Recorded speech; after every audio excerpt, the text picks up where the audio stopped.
तनु जी, सबसे बड़ा सवाल यह है कि पहलगाम हमले के बाद मोदी सरकार पाकिस्तानियों को पाकिस्तान भेज रही है, लेकिन सीमा हैदर कह रही है कि हम नहीं जाएंगे। आपकी क्या राय है? देखिए, पहले तो सीमा हैदर देश के अंदर एंटर कर जाती है, बॉर्डर पार कर जाती है, वो भी सिक्योरिटी में चूक थी। आज जो कश्मीर के अंदर पहलगाम में हुआ वो भी सिक्योरिटी में चूक है।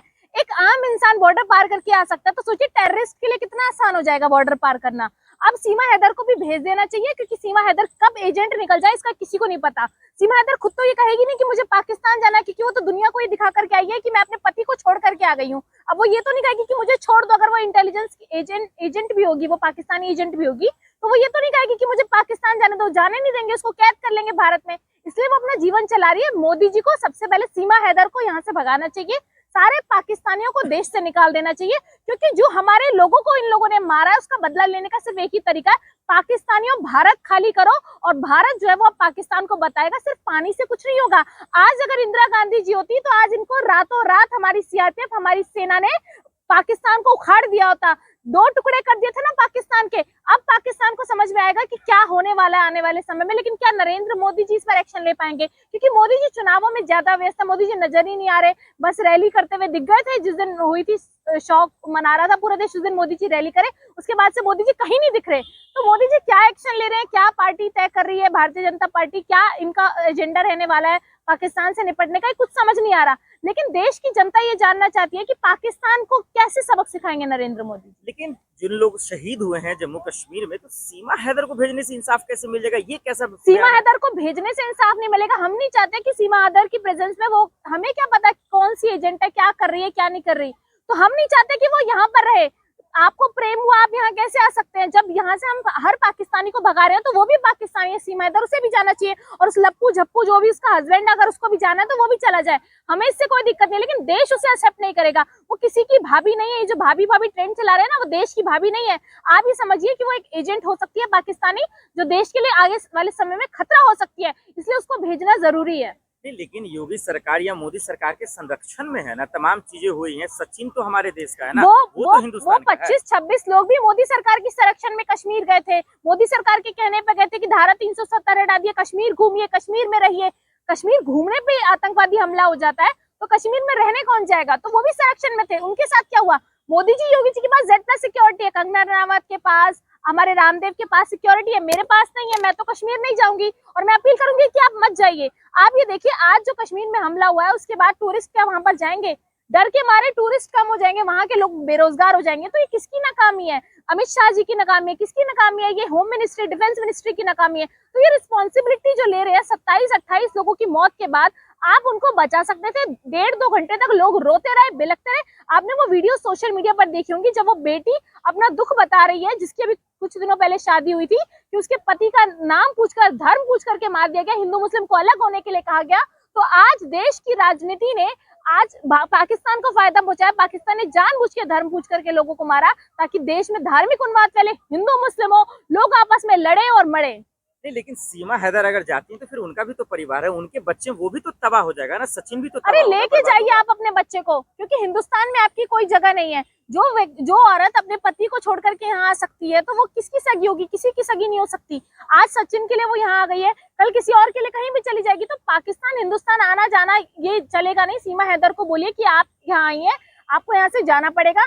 पाकिस्तान के किसी भी इंसान को भारत में रहने का कोई अधिकार नहीं है, और सब वापस जा रहे हैं। 48 घंटे का समय दिया था, हिंदुस्तानी पाकिस्तानी सब आ रहे हैं। उसके बाद मुझे लगता है कि किसी को बुलाना नहीं चाहिए, और मुझे लगता है कि आने वाले समय में वॉर भी हो सकती है, हम हमला भी कर सकते हैं पाकिस्तान के ऊपर। एक अलग लड़ाई है, लेकिन सीमा हैदर को लेकर इस पे गुस्सा झाड़ना, इनको भगाने की फिराक में होना, ये कहाँ का इंसाफ है? ये कैसा गुस्सा है? ये नाराज आप क्या चाहते हैं कि आज सीमा हैदर आई है, कल को और लोग आएंगे, फिर तो हम गलत कर रहे हैं। बाकी जो लोग पाकिस्तान से है, वो महिला कह रही है कि मुझे जाने नहीं दिया जा रहा, मुझे पाकिस्तान जाना, तो हम गलत कर रहे हैं इसका मतलब सबके साथ।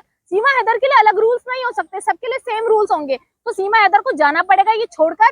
आज आप ये देखिए उनके परिवार में चल क्या रहा है। उनकी जो सास है वो भाग जाती है, सीमा हैदर वहां से भाग के आ जाती है। तो ऐसे लोगों को एनकरेज कर रहे हैं, हम एक मैसेज दे रहे हैं कि पाकिस्तान से कोई प्यार करता है, भारत आना चाहते हो तो आपको रहने की आजादी है। ऐसा नहीं है, आप पाकिस्तान जाकर रहिए, पाकिस्तान आपका स्वागत करेगा, हम तो नहीं करेंगे। अब दूसरा जो सबसे बड़ा सवाल वो ये भी है कि जो लोग इस हमले को लेकर सवाल खड़े कर रहे हैं, उन पे FIR दर्ज हो रहा है। आप पे भी हो सकता है, नेहा सिंह राठौर पे हो गया, कैसे देख रही है? देखिए, FIR दर्ज करने की जहां तक बात है तो उससे कोई डरता नहीं है। देखिए, नेहा सिंह राठौर पर FIR दर्ज होने के पीछे रीजन ये है कि उन्होंने ये कहा कि सरकार यानी कि नरेंद्र मोदी जी और अमित शाह जी की वजह से ये हुआ है। इस पर उन पर एफआईआर नहीं हुई। उन्होंने ये कहा कि अमित शाह जी और नरेंद्र मोदी जी ने करवाया। तो मुझे लगता है कि ये दो अलग अलग बातें हैं। हम ये कह रहे हैं, देखिए ये समय राजनीतिकरण करने का नहीं है, राजनीति करने का नहीं है। हम ये कह रहे हैं कि सुरक्षा में चूक है क्योंकि होम मिनिस्ट्री अमित शाह जी के पास है, इसलिए रिस्पॉन्सिबिलिटी उनकी है। लेकिन हम ये नहीं कह रहे कि ये भारतीय जनता पार्टी वालों ने करवाई। ये पाकिस्तान की चाल है, लश्कर ए तैयबा ने इसकी पूरी जिम्मेदारी ली है। आज आप देखिए, आप भारत ने 15-16 चैनल जो है पाकिस्तानी बैन करवा दिए। लेकिन मैं उनसे पूछती हूँ, आपने वो चैनल तो बैन करा दिए, लेकिन मेन स्ट्रीम को कब बैन करेंगे? जो हमारे बड़े बड़े चैनल्स पे बैठ करके पाकिस्तानों को टीआरपी के लिए, पाकिस्तान के लोगों को बिठाकर हिंदुस्तान को गाली देने के लिए बिठा रखा है आपने चैनलों के अंदर, तो उनको कब बैन करेंगे? उन चैनल्स को किसने अधिकार दिया कि आप पाकिस्तान के लोगों को आप चैनल पे बिठाइए और भारत को गाली दिलवाइए? वो अपने देश के लिए तो अच्छा ही बोलेंगे ना, हमारे देश के लिए बुरा बोलेंगे। तो किसने अधिकार दिया? तो वहां आप उनको बैन करिए, अपने देश के चैनलों को बैन करने में आप लगे हुए हैं। उन पाकिस्तानियों को भारत की हर चीज से जो है बायकॉट कर दीजिए। सरकार का कहना है कि चाहे पुलवामा हमला हो या पहलगाम हमला हो, जो आप सवाल कर रही हैं वो नेहा सिंह राठौर ने सेम सवाल किया है। कह रहे कि ये सवाल नहीं है, ये मोदी सरकार का विरोध है, सरकार का विरोध नहीं, देश का विरोध है, ये कहना सरकार का। देखिए, मेरा सवाल यही है कि अगर चप्पे चप्पे पर कश्मीर में सीआरपीएफ तैनात होती, हम भी भारत जोड़ो यात्रा में राहुल गांधी जी के साथ चले, हमने देखा है कि हर गली में, हर नुक्कड़ चौराहे पे सीआरपीएफ तैनात है, घरों की छतों पर सीआरपीएफ तैनात है। तो ये सुरक्षा में बहुत बड़ी चूक है। सुरक्षा कर्मी वहां पर मौजूद क्यों नहीं थे, ये अपने आप में बड़ा सवाल है। तो ये जानना जरूरी है कि सुरक्षा में चूक कैसे हो गई। तो ये सवाल हम होम मिनिस्टर से पूछेंगे, अमित शाह जी से पूछेंगे, तो ये सवाल उनसे ही है कि आपकी सुरक्षा में चूक कैसे हुई? डिफेंस मिनिस्ट्री क्या कर रही थी, आपकी इंटेलिजेंस एजेंसी क्या कर रही थी? तो ये सवाल उनसे है। लेकिन इसका मतलब ये नहीं कि भारतीय जनता पार्टी को हम रिस्पॉन्सिबल ठहरा रहे हैं। भारतीय जनता पार्टी की जिम्मेदारी बनती है क्योंकि सत्ता में उनकी सरकार है, होम मिनिस्ट्री उनके पास है, डिफेंस मिनिस्ट्री उनके पास है, सब उनके पास है, कैबिनेट। सरकार ये करिए, अभी आप लोग शांत रहिए ना, अभी बदला लेने के फिराक में है, एक्शन के मूड कितना में शांत है। रहे? आप आज जिस इंदिरा गांधी जी पर आप मूवी बनाते हैं ना, उल्टी सीधी कंगना रनावत, आज मैं आपको बता देती हूँ, अगर वो होती ना, रातों रात एक्शन ले लिया गया होता, रातों रात पाकिस्तान को उनकी औकात, उनकी जगह दिखा दी गई होती। लेकिन क्योंकि नरेंद्र मोदी जी क्या कर रहे हैं किसी को नहीं पता, शांतिपूर्वक बैठे। हम भी देखना चाहते हैं मोदी जी क्या एक्शन लेंगे। जो भी एक्शन लेंगे हम उसमें उनके साथ खड़े हैं, विपक्ष उनके साथ खड़े हैं, राहुल गांधी जी उनके साथ खड़े हैं। तो ये देखना होगा कि मोदी जी करते क्या है, क्योंकि मोदी जी जब ठहाके लगा रहे थे ना मंच पर, उस वक्त देश की जनता रो रही थी, हर बच्चा बच्चा रो रहा था। आज आप देखिए, पूरा सोशल मीडिया पाकिस्तान के खिलाफ खड़ा है, लेकिन मोदी जी एक बार भी आकर के क्या एक्शन प्लान है, क्या है, ये नहीं बता रहे। लेकिन ये लगातार जो नोटिफिकेशन जारी कर रहे हैं, आप ये मत बोलिए, ये मत करिए। हमें पूरा अधिकार है पाकिस्तान के खिलाफ बोलने का, और हम बोलेंगे। आज आप हमें मार्च करने से रोक देते हैं, आप प्रोटेस्ट करने से रोक देते हैं, तो हम सोच रहे हैं इस भारत देश में रहने का क्या मतलब, जब यहाँ पर हमें प्रोटेस्ट करने की आजादी नहीं है। सरकार क्या चाह रही है? जो आवाज उठा रहा है या सवाल कर रहा है, उनको अरेस्ट किया जा रहा है, गिरफ्तार किया जा रहा है, उन पर एफआईआर दर्ज किया जा रहा है। अगर कोई सोशल मीडिया से आवाज उठा रहा है तो उसको बैन कर दिया जाए। सरकार की मंशा क्या हो रहा है? देखिए, वो गिरफ्तार नहीं करवा रही, वो बैन नहीं करवा रही। मैं बता रही हूँ आपको, आप अगर मोदी शाह को रिस्पॉन्सिबल ठहराएंगे, उनसे सवाल पूछेंगे तो ठीक है, लेकिन आपने बोल दिया कि इन्होंने करवाया तो आपका चैनल बैन हो जाएगा। आप, हो सकता है आप लोग वीडियो डालें, आपका भी बैन हो जाए। तो मैं बता रही हूँ, ये बैन कर रहे हैं चैनल्स को, जबकि जरूरत क्या थी कि पाकिस्तान के लोगों को बैन करिए। आप भारत से भेजिए, टीवी डिबेट्स पर मत बिठाइए, उनके साथ कोई गेम मत खेलिए, कोई उनके साथ कोई रिश्ता नहीं होना चाहिए और उन पर पूरा अटैक करना चाहिए। आप पानी से कुछ नहीं होगा। आज इंदिरा गांधी जी ने जो किया था, वो एग्जाम्पल नरेंद्र मोदी जी को सेट करना पड़ेगा। वो हमारे 26-27 हिंदू भाई मरे हैं, तो मोदी जी को ध्यान देना पड़ेगा कि हिंदू भाई का बदला कैसे लिया जाए। लेकिन सवाल तो है ना, ऐसे जब पूरा देश दुख में है, परेशान है, सरकार प्लान पे प्लान तैयार कर रही, तो आप लोग उसका विरोध कर रहे हैं ऐसे वक्त में, इसका मतलब सबसे बड़े दुश्मन तो आप लोग हैं जो विरोध कर रहा है।